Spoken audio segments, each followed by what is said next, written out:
अगली खबर दा रुख करते हाँ। गुरमीत राम रहीम पंजाब नहीं आएगा। हाई कोर्ट तो गुरमीत राम रहीम नूं वड्डी राहत मिल गई है। पंजाब सरकार ने प्रोडक्शन वारंट ते फरीदकोट ले जाण दी मंग कीती सी, जिस नूं चैलेंज किया गया सी गुरमीत राम रहीम दे वकीलां वल्लों हाई कोर्ट दे विच, और हाई कोर्ट तो राहत मिल गई है। यानी प्रोडक्शन वारंट ते हुण गुरमीत राम रहीम नूं पंजाब नहीं लिआंदा जा सकेगा। वो प्रोडक्शन वारंट एग्जीक्यूट नहीं होणगे जिहड़े प्रोडक्शन वारंट फरीदकोट अदालत वल्लों जारी किए गए सी, क्योंकि इन्हां प्रोडक्शन वारंट के खिलाफ हाई कोर्ट अप्रोच की गई सी गुरमीत राम रहीम वल्लों, और नाल दी नाल अगाऊ जमानत की एक अर्जी भी लगा दी गई सी कि अगर पुलिस पुछगिछ करती है या प्रोडक्शन वारंट ते लैके जाती है तो उसकी अरेस्ट ना की जा सके। इस करके अगाऊ जमानत की अर्जी भी एक गुरमीत राम रहीम वल्लों लगाई गई सी पंजाब हरियाणा हाई कोर्ट दे विच, और अज हाई कोर्ट ने गुरमीत राम रहीम की उस अर्जी नूं मंजूर करते हुए एक वड्डी राहत दी है कि हुण फरीदकोट प्रोडक्शन वारंट ते SIT नहीं ले जा सकेगी गुरमीत राम रहीम सिंह नूं, क्योंकि हाई कोर्ट ने फरीदकोट अदालत के हुक्मां ते निचली अदालत के हुक्मां ते रोक लगा दी है। सो वड्डी राहत इस नूं गुरमीत राम रहीम दे लई किया जा सकता है, क्योंकि FIR नंबर 63 जो दर्ज हुई सी, जो बरगाड़ी दे विचों गुरु ग्रंथ साहिब का स्वरूप चोरी होया सी, उसके संदर्भ दे विच FIR नंबर 63 दर्ज की गई सी, और उस FIR नंबर 63 दे विच गुरमीत राम रहीम नूं नामजद किया गया सी। सो उस मामले दे विच SIT पुछगिछ करना चाहती सी, और पिछले दिनी प्रोडक्शन वारंट जिहड़े सी फरीदकोट अदालत वालों इशू किए गए सी। 29 तरीक सी, 29 तरीक नूं प्रोडक्शन वारंट ते लिआंदा जाना सी, अदालत च पेश किया जाना सी, पर हाई कोर्ट ने हुण उस ते रोक लाउंदे होए गुरमीत राम रहीम नूं वड्डी राहत दित्ती है।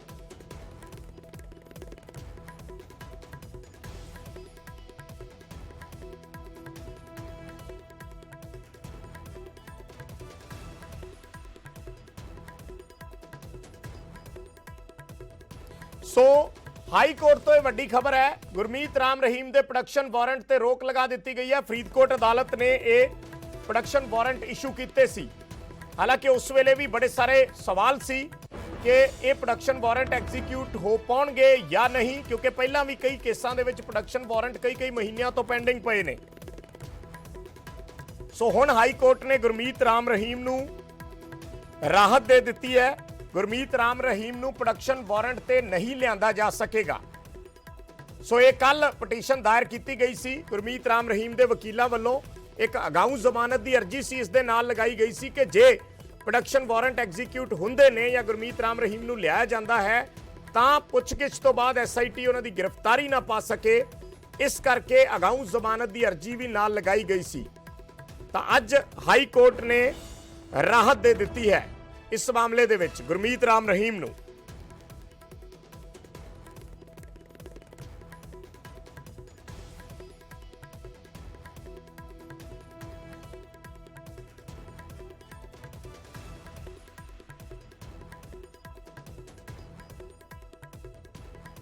सो हाई कोर्ट तो इस वेले दी वड्डी खबर है। फरीदकोट अदालत वालों जिहड़े प्रोडक्शन वारंट इशू किए गए सी उन्हां नूं एग्जीक्यूट करन ते रोक लगा दी है पंजाब हरियाणा हाई कोर्ट ने। और यह भी खबर आ रही है कि SIT पुछगिछ करन दे लई सुनारिया जेल जाएगी। SIT उत्थे जाके गुरमीत राम रहीम तो पुछगिछ कर सकती है, पर प्रोडक्शन वारंट जिहड़े है ओह एग्जीक्यूट नहीं होणगे। प्रोडक्शन वारंट एग्जीक्यूट नहीं होणगे, पर SIT उत्थे जाके राम रहीम तो पुछगिछ कर सकती है। ये इस वेले दी वड्डी खबर है। हाई कोर्ट तो राहत मिली है गुरमीत राम रहीम नूं, पर प्रोडक्शन वारंट ते नहीं लिआंदा जा सकेगा। SIT उत्थे पुछगिछ करेगी। ये भी नाल दी नाल हाई कोर्ट दे विच किया गया है। कोई इसकी होर डिटेल की है ये ऑर्डर्स तो बाद पता चलेगा, पर फिलहाल मुढ़ली खबर यह है कि फरीदकोट अदालत के जिहड़े प्रोडक्शन वारंट के ऑर्डर ने वो एग्जीक्यूट नहीं हो सकणगे। ये अर्जी गुरमीत राम रहीम वालों लगाई गई सी। सो उस अर्जी नूं मंजूर कर लिया गया है ते SIT सुनारिया जेल जाके गुरमीत राम रहीम तो पुछगिछ करेगी, जिस FIR नंबर 63 का असीं जिक्र कर रहे हैं। FIR नंबर 63 दर्ज की गई सी जदों बरगाड़ी के गुरुद्वारा साहिब चों गुरु ग्रंथ साहिब का स्वरूप चोरी होया सी उस मामले दे विच, और उस ਕੇਸ ਦੇ ਵਿੱਚ ਗੁਰਮੀਤ ਰਾਮ ਰਹੀਮ ਨੂੰ ਵੀ ਨਾਮਜ਼ਦ ਕਰ ਦਿੱਤਾ ਗਿਆ ਸੀ। ਪਹਿਲਾਂ ਵੀ ਐਸਆਈਟੀ ਨੇ ਕੋਸ਼ਿਸ਼ਾਂ ਕੀਤੀਆਂ ਸੀ ਪੁੱਛਗਿੱਛ ਦੀਆਂ, ਪਰ ਉਸ ਵੇਲੇ ਐਸਆਈਟੀ ਨੂੰ ਕਾਮਯਾਬੀ ਨਹੀਂ ਮਿਲੀ। ਫਿਰ ਉਸ ਤੋਂ ਬਾਅਦ ਅਰਜੀ ਲਗਾਈ ਗਈ ਫਰੀਦਕੋਟ ਅਦਾਲਤ ਦੇ ਵਿੱਚ ਗੁਰਮੀਤ ਰਾਮ ਰਹੀਮ ਨੂੰ ਪ੍ਰੋਡਕਸ਼ਨ ਵਾਰੰਟ ਤੇ ਲਿਆ ਕੇ ਪੁੱਛਗਿੱਛ ਕਰਨ ਸੰਬੰਧੀ। ਸੋ ਪਿਛਲੇ ਦਿਨੀ ਫਰੀਦਕੋਟ ਅਦਾਲਤ ਨੇ ਇਸ ਅਰਜੀ ਨੂੰ ਮਨਜ਼ੂਰ ਕਰ ਲਿਆ ਔਰ ਹੁਣ ਹਾਈ ਕੋਰਟ ਨੇ ਇਹਨਾਂ ਹੁਕਮਾਂ ਤੇ ਰੋਕ ਲਗਾ ਦਿੱਤੀ ਹੈ। ਉਮੇਸ਼ ਸ਼ਰਮਾ ਸਾਡੇ ਸਹਿਯੋਗੀ ਜੁੜੇ ਨੇ ਹੋਰ ਗੱਲਬਾਤ ਦੇ ਲਈ। ਉਮੇਸ਼, ਪੂਰੀ ਡਿਟੇਲ ਜਾਨਣਾ ਚਾਹਾਂਗੇ। ਜੋ ਪਟੀਸ਼ਨ ਪਾਈਆਂ ਗਈਆਂ ਸੀ ਗੁਰਮੀਤ ਰਾਮ ਰਹੀਮ ਵੱਲੋਂ, ਦੋ, ਇੱਕ ਪ੍ਰੋਡਕਸ਼ਨ ਵਾਰੰਟ ਦੇ ਖਿਲਾਫ ਔਰ ਦੂਸਰੀ ਆਪਣੀ ਅਗਾਊ ਜ਼ਮਾਨਤ ਨੂੰ ਲੈ ਕੇ, ਦੋਨਾਂ ਤੇ ਐਗਜ਼ੈਕਟ ਕੀ ਆਰਡਰਸ ਨੇ ਕੋਰਟ ਦੇ ਔਰ ਐਸਆਈਟੀ ਦੇ ਜਾ ਕੇ ਪੁੱਛਗਿੱਛ ਕਰਨ ਸੰਬੰਧੀ ਕੀ ਕਿਹਾ ਹੈ ਹਾਈ ਕੋਰਟ ਵੱਲੋਂ? ਦੇਖੋ ਵਿਜੇ, ਹੁਣੇ ਕੁਝ ਮਿੰਟਾਂ ਪਹਿਲਾਂ ਹੀ ਪੰਜਾਬ ਹਰਿਆਣਾ ਹਾਈ ਕੋਰਟ ਵਿੱਚ ਸੁਣਵਾਈ ਜਿਹੜੀ ਹੈ, ਪਹਿਲਾਂ ਵੀਸੀ ਦੇ ਰਾਹੀਂ ਸੁਣਵਾਈ ਚੱਲਦੀ ਰਹੀ ਦੁਪਹਿਰੇ, ਫਿਰ ਉਸ ਤੋਂ ਬਾਅਦ ਸ਼ਾਮ ਨੂੰ ਫਿਜ਼ੀਕਲ ਸੁਣਵਾਈ ਹੋਈ ਹੈ। ਪੰਜਾਬ ਦੇ ਐਡਵੋਕੇਟ ਜਨਰਲ ਮੌਜੂਦ ਸੀਗੇ, ਰਾਮ ਰਹੀਮ ਦੇ ਐਡਵੋਕੇਟ ਜਿਹੜੇ ਸੀਗੇ ਉਹ ਟੀਮ ਸਾਰੀ ਮੌਜੂਦ ਸੀ। ਕੋਰਟ ਨੇ ਕਿਹਾ ਕਿ ਜੇ ਤੁਸੀਂ ਪੁੱਛਗਿੱਛ ਕਰਨੀ ਹੈ ਤੇ ਤੁਸੀਂ ਰੋਹਤਕ ਜੀ ਸੁਨਾਰੀਆ ਜੇਲ੍ਹ ਜਾ ਕੇ ਪੁੱਛਗਿੱਛ ਕਰ ਸਕਦੇ ਹੋ, ਲੇਕਿਨ ਜਿਹੜਾ ਸਟੇ ਵਰਡ ਹੈ, ਇੱਕ ਹੁੰਦਾ ਨਾ ਰੋਕ, ਉਹ ਸ਼ਬਦ ਨਹੀਂ ਵਰਤਿਆ। ਸੋ ਕੋਰਟ ਨੇ ਕਿਹਾ ਕਿ ਤੁਸੀਂ ਪੁੱਛਗਿੱਛ ਹੀ ਕਰਨੀ ਹੈ, ਤੁਸੀਂ ਰੋਹਤਕ ਦੀ ਸੁਨਾਰੀਆ ਜੇਲ੍ਹ ਜਾ ਕੇ ਜਿਹੜੀ ਐਸਆਈਟੀ ਉਹ ਪੁੱਛਗਿੱਛ ਕਰ ਸਕਦੀ ਹੈ। ਤਾਂ ਵਿਜੇ ਟੈਕਨੀਕਲ ਇਹਦੇ ਵਿੱਚ ਇੱਕ ਹੋਰ ਪੁਆਇੰਟ ਹੈ, ਕਿਉਂਕਿ ਜਿਹੜਾ ਪ੍ਰੋਡਕਸ਼ਨ ਵਾਰੰਟ ਹੁੰਦਾ ਹੈ ਉਹ ਸਿਰਫ ਇੱਕ ਦਿਨ ਦਾ ਹੁੰਦਾ, ਯਾਨੀ ਕਿ ਕੱਲ ਦਾ ਦਿਨ ਸੀ 29 ਤਰੀਕ, ਤੇ ਹੁਣ ਇਹ ਸਿੱਧੀ ਜੀ ਗੱਲ ਹੈ ਕਿਉਂਕਿ ਸਿਕਿਉਰਿਟੀ ਰੀਜ਼ਨ ਦੱਸੇ ਗਏ ਆ। ਐਡਵੋਕੇਟ ਜਿਹੜੇ ਸੀਗੇ ਰਾਮ ਰਹੀਮ ਦੇ, ਵਿਨੋਦ ਖੇ ਜਿਹੜੇ ਸੀਨੀਅਰ ਐਡਵੋਕੇਟ ਹੈ, ਉਹਨਾਂ ਨੇ ਸਿਕਿਉਰਿਟੀ ਕੰਸਰਨ ਦੱਸੇ। ਕਨਿਕਾ ਆਹੂਜਾ ਜਿਹੜੀ ਐਡਵੋਕੇਟ ਸੀਗੀ ਰਾਮ ਰਹੀਮ ਦੀ, ਉਹਨਾਂ ਨੇ ਪੂਰਾ ਸਿਕਿਉਰਿਟੀ ਕੰਸਰਨ ਦੱਸਿਆ, ਨਾਲੇ ਬਿਮਾਰੀ ਦਾ ਹਵਾਲਾ ਦਿੱਤਾ ਕਿ ਰਾਮ ਰਹੀਮ ਨੂੰ ਆਲਰੇਡੀ ਜਿਹੜਾ ਜੇਲ੍ਹ ਵਿੱਚ ਇਨਸਾਨ ਬੰਦ ਹੈ ਉਹਨੂੰ ਇੰਨਾ ਸੁਰੱਖਿਆ ਭਾਰੀ ਇੰਤਜ਼ਾਮ ਕਰਨਾ ਪੈਣਾ, ਸਿਕਿਉਰਿਟੀ ਰੀਜ਼ਨ ਹੈ, ਖਤਰੇ ਦੀ ਕਾਫੀ ਚੀਜ਼ਾਂ ਨੇ। ਜੇ ਪੁੱਛਗਿੱਛ ਕਰਨੀ ਹੈ ਅਸੀਂ ਮਨਾ ਨਹੀਂ ਕਰਦੇ, ਤੁਸੀਂ ਜਾ ਕੇ ਰੋਹਤਕ ਦੀ ਸੁਨਹਿਰੀ ਜੇਲ੍ਹ ਕਰ ਸਕਦੇ ਹੋ। ਤੇ ਹੁਣ ਫਿਲਹਾਲ ਕਿਤੇ ਨਾ ਕਿਤੇ ਰਾਹਤ ਹੈ ਰਾਮ ਰਹੀਮ ਨੂੰ। ਔਰ ਹਾਲਾਂਕਿ ਕਾਫੀ ਪੰਜਾਬ ਦੇ ਐਡਵੋਕੇਟ ਜਨਰਲ ਖੁਦ APS ਦਿਓਲ ਖੁਦ ਪੇਸ਼ ਹੋਏ ਔਰ ਕਾਫੀ ਉਹਨਾਂ ਨੇ ਵੀ ਰੱਖੀ ਕਿ ਪ੍ਰੋਡਕਸ਼ਨ ਵਾਰੰਟ ਹੈ ਜੀ ਇਸ਼ੂ ਹੋਇਆ ਹੋਇਆ, ਔਰ ਕਾਫੀ ਹਵਾਲਾ ਦਿੱਤਾ ਜਿੱਦਾਂ ਆਰਗੂਮੈਂਟ ਕਰਦੇ ਨੇ। ਲੇਕਿਨ ਫਿਲਹਾਲ ਇਹੀ ਹੈ ਕਿ ਪੁੱਛਗਿੱਛ ਕਰਨੀ ਹੈ ਤਾਂ ਐਸਆਈਟੀ ਨੂੰ ਰੋਹਤਕ ਸੁਨਾਰੀਆ ਜੇਲ੍ਹ ਜਾਣਾ ਹੋਏਗਾ। Over to you Vijay. So Rohtak Sunaria jail ਜਾਣਾ ਹੋਏਗਾ ਐਸਆਈਟੀ ਨੂੰ, ਪਰ ਉਮੇਸ਼ ਇਸ ਬਾਰੇ ਕੁਝ ਪਤਾ ਚੱਲ ਪਾਇਆ ਕਿ ਕਦੋਂ ਐਸਆਈਟੀ ਜਾ ਸਕਦੀ ਹੈ? ਕੋਈ ਤਾਰੀਖ ਨਿਰਧਾਰਿਤ ਕੀਤੀ ਗਈ ਹੋਵੇ? ਕੋਰਟ ਦਾ ਇਹ ਡਿਸੀਜਨ ਨਹੀਂ ਹੈ ਕਿ ਕਦੋਂ ਤਰੀਕ ਜਾਣੀ ਹੈ, ਉਹ ਸਿਰਫ ਇਹ ਮਸਲਾ ਸੀਗਾ ਕਿ ਪ੍ਰੋਡਕਸ਼ਨ ਵਾਰੰਟ ਨੂੰ ਚੈਲੰਜ ਕੀਤਾ ਗਿਆ ਸੀ ਰਾਮ ਰਹੀਮ ਦੇ ਵਕੀਲਾਂ ਵੱਲੋਂ ਕਿ ਜੀ ਉਹ ਪ੍ਰੋਡਕਸ਼ਨ ਵਾਰੰਟ ਜਿਹੜਾ ਉਹਨੂੰ ਚੈਲੰਜ ਕੀਤਾ ਗਿਆ ਸੀ ਵੀ ਉੱਥੇ ਨਹੀਂ ਫਰੀਦਕੋਟ ਨਾ ਲੈ ਜਾਵੇ। ਉਹਦੇ ਵਿੱਚ ਕਿਤੇ ਨਾ ਕਿਤੇ ਰਾਹਤ ਹੈ, ਲੇਕਿਨ ਡੇਟ ਜਿਹੜੀ ਹੈ ਉਹ ਐਸਆਈਟੀ ਤੈਅ ਕਰੇਗੀ, ਕਿਉਂਕਿ ਹਲੇ ਹੀ ਸਿਰਫ ਸੁਣਵਾਈ ਖਤਮ ਹੋਈ ਹੈ। ਹਲੇ ਆਰਡਰ ਜਿਹੜਾ ਹੈਗਾ ਕੋਰਟ ਦਾ ਉਹ ਡਿਟੇਲ ਆਰਡਰ ਆਏਗਾ ਹਲੇ। ਔਰ ਉਮੇਸ਼, ਅਗਾਊ ਜ਼ਮਾਨਤ ਦੀ ਜਿਹੜੀ ਅਰਜੀ ਸੀ ਉਸ ਤੇ ਵੀ ਕੋਈ ਅਪਡੇਟ ਹੈ?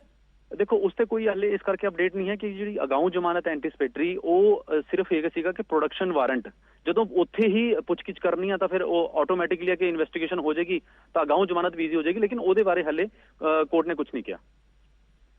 ਠੀਕ ਹੈ, ਧੰਨਵਾਦ ਉਮੇਸ਼ ਇਸ ਜਾਣਕਾਰੀ ਦੇ ਲਈ। ਤਾਂ ਕੋਰਟ ਨੇ ਸਟੇ ਨਹੀਂ ਕੀਤਾ, ਪਰ ਕੋਰਟ ਨੇ ਇਹ ਜ਼ਰੂਰ ਕਿਹਾ ਕਿ ਐਸਆਈਟੀ ਅਗਰ ਨੇ ਪੁੱਛਗਿੱਛ ਕਰਨੀ ਹੈ ਤਾਂ ਉਹ ਸੁਨਾਰੀਆ ਜੇਲ੍ਹ ਜਾ ਕੇ ਪੁੱਛਗਿੱਛ ਕਰ ਸਕਦੀ ਹੈ। ਉਸ ਦੇ ਲਈ ਗੁਰਮੀਤ ਰਾਮ ਰਹੀਮ ਨੂੰ ਪ੍ਰੋਡਕਸ਼ਨ ਵਾਰੰਟ ਤੇ ਲਿਆਉਣ ਦੀ ਜ਼ਰੂਰਤ ਨਹੀਂ ਹੈ। ਯਾਨੀ ਸਟੇ ਨਹੀਂ ਕੀਤਾ ਗਿਆ ਆਰਡਰ, ਪਰ ਇਹ ਜ਼ਰੂਰ ਕਿਹਾ ਹੈ ਐਸਆਈਟੀ ਨੇ, ਇਹ ਜ਼ਰੂਰ ਕਿਹਾ ਹੈ ਐਸਆਈਟੀ ਨੂੰ ਕਿ ਐਸਆਈਟੀ ਉੱਥੇ ਜਾ ਕੇ ਪੁੱਛਗਿੱਛ ਕਰ ਸਕਦੀ ਹੈ। ਸੋ ਸੁਨਾਰੀਆ ਜੇਲ੍ਹ ਪ੍ਰਸ਼ਾਸਨ ਨੇ ਜਿਸ ਤਰੀਕੇ ਨਾਲ ਪਹਿਲਾਂ ਇਜਾਜ਼ਤ ਨਹੀਂ ਦਿੱਤੀ ਸੀ, ਹੁਣ ਘੱਟੋ ਘੱਟ ਇਹ ਸਪਸ਼ਟ ਹੈ ਕਿ ਹੁਣ ਐਸਆਈਟੀ ਉੱਥੇ ਜਾ ਕੇ ਪੁੱਛਗਿੱਛ ਕਰ ਸਕੇਗੀ। ਹੁਣ ਉਸ ਦੇ ਵਿੱਚ ਜੇਲ੍ਹ ਪ੍ਰਸ਼ਾਸਨ ਜਿਹੜਾ ਹੈ ਉਹ ਕਿਸੇ ਤਰੀਕੇ ਦੀ ਰੋਕ ਨਹੀਂ ਲਗਾ ਸਕੇਗਾ, ਕਿਉਂਕਿ ਜਦੋਂ ਹਾਈ ਕੋਰਟ ਦੇ ਵਿੱਚ ਮਸਲਾ ਪਹੁੰਚ ਗਿਆ ਔਰ ਹਾਈ ਕੋਰਟ ਨੇ first petition was to quash this impugned order which is the production warrant. तो जो प्रोडक्शन वारंट इशू किया था 25 ऑफ अक्टूबर की डेट में, और उस प्रोडक्शन वारंट को कल की डेट थी कि कल 29 तारीख को संत राम रहीम को रोहतक जेल से फरीदकोट लेकर जाना है। ये प्रोडक्शन वारंट था। हमने इसकी लीगैलिटी पे क्वेश्चन किया था कि 267 सीआरपीसी में जो ये प्रोडक्शन वारंट इशू किया है ये गलत है, ये लीगल ऑर्डर है, और हमने ऑर्डर की क्वेश्चन और स्टे ऑफ ऑर्डर को प्रे किया था क्वेश्चन। दूसरी पिटिशन डाली थी एंटिसिपेटरी बेल की, जिस एफआईआर नंबर 63 में जो सैक्रिलेज केस की है, उस एफआईआर नंबर 63 में क्योंकि वो अरेस्ट करना चाहते हैं, इसमें सबसे बड़ी बात ये थी कि जो एप्लीकेशन एसआईटी ने डाली उस एप्लीकेशन में क्लियर लिखा है कि इस एक्यूज को हमें रोहतक जेल से फरीदकोट लेके आना है क्योंकि हमें अरेस्ट करना है। सो ये अरेस्ट करने का जो प्रोविजन है ये 267 में आप अरेस्ट के लिए नहीं प्रोड्यूस कर सकते। ये हमारा लीगैलिटी पे फर्स्ट क्वेश्चन था। सेकंड वाज कि एंटिसिपेटरी बेल है, ये एफआईआर 6 साल पुरानी है और संत राम रहीम को इन्होंने जो नॉमिनेट किया था इस एफआईआर में it was on 6th of July 2020। तो हमारा ये था कि for 1 year and 6 months the SIT did nothing, और अभी इन्होंने एप्लीकेशन लगा के इतनी अर्जेंसी कुछ नहीं है अरेस्ट की, so the case is not for arrest also. सो अब फाइनली वो फरीदकोट नहीं आ रहे। हाँ, अभी कोर्ट ने ये ऑर्डर किया है कि अगर SIT को इन्वेस्टिगेट करना है, वो जेल में जाके, रोहतक जेल में जाके वहीं इंटेरोगेट करेंगे, उनको वहां नहीं ले जाया जाएगा, फरीदकोट नहीं ले जाया जाएगा। Right now this court has ordered, because production warrant सिर्फ कल के लिए हैं। सो नाउ अब यही ऑर्डर कोर्ट ने कहा है कि आप उनको वहां जाके इंटेरोगेट कर लीजिए, बिकॉज आपको इन्वेस्टिगेट ही तो करना है। That person is already in custody, there is no apprehension of his being absconding. उनकी हेल्थ का भी कुछ इशू? कोर्ट ने पूछा था कि क्या स्टेट ऑफ हरियाणा ने कोई स्पेसिफिक ऑर्डर पास कर रखा है कि आप उसको रोहतक जेल से नहीं निकाल सकते। इसके लिए हमने बताया कि ऐसा कोई स्पेसिफिक ऑर्डर नहीं है। हेल्थ इश्यूज को भी कोर्ट ने पूछा था, तो हमने बताया कि उनके हेल्थ इश्यूज थे and he was being treated by PGIMS Rohtak. AIIMS में भी उनका ट्रीटमेंट अभी चल रहा है और हेल्थ इशू भी उनका अच्छा नहीं है, लेकिन उसके लिए भी जेल अथॉरिटीज ही कर रही हैं और उनको जिससे भी हॉस्पिटल में ले जाना है वो स्टेट ऑफ हरियाणा कर रही है। बाकी सिक्योरिटी कंसर्न्स भी थे जो कोर्ट ने पूछे थे। चलो हेलो, एक मिनट करना चलते चलते ना। ਵਕੀਲ ਕਨਿਕਾ ਹੁਜਾ ਮੀਡੀਆ ਦੇ ਨਾਲ ਗੱਲਬਾਤ ਕਰ ਰਹੇ ਸੀ। ਉਹਨਾਂ ਨੇ ਕਿਹਾ ਕਿ SIT प्रोडक्शन वारंट इशू किया था फरीदकोट जिला अदालत ने, उस पर हाईकोर्ट ने कहा है कि आप रोहतक जाकर ही पूछताछ करें। हमारे साथ उनकी वकील कनिका आहूजा मौजूद हैं। कनिका जी, एग्जैक्ट कोर्ट ने क्या कहा है, क्योंकि प्रोडक्शन वारंट इशू हुआ था फरीदकोट लाने के लिए? देखिए, प्रोडक्शन वारंट कल तक के लिए था कि कल इनको रोहतक जेल से ले जाके फरीदकोट कोर्ट में ले जाना था, जिसको कोर्ट ने अब कहा है कि आप इसको फरीदकोट नहीं लेकर जाएंगे। आपको जो इन्वेस्टिगेशन या इंटेरोगेशन करनी है, आपकी टीम जा सकती है रोहतक जेल में और वहां जाके इंटेरोगेशन कर सकती है। अंदर